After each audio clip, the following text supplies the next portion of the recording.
Let's look at the next question, question number 6. In case of question number 6, the organization has multiple offices in a particular area.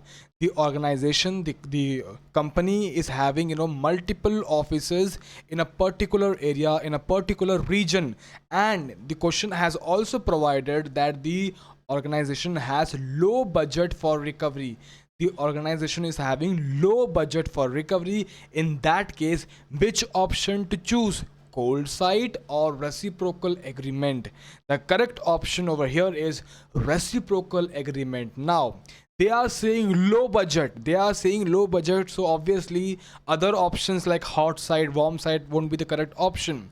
All right, we'll have to choose between cold and reciprocal, but understand that cold is only suitable for non-critical system, so it is not a good solution to give.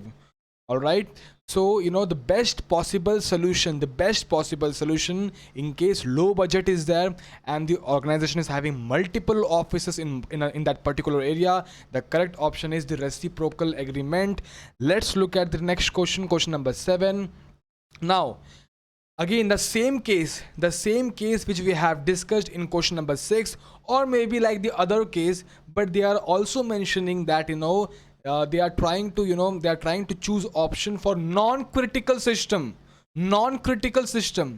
If they are providing you with this word non-critical system, in that case the correct option would be cold site.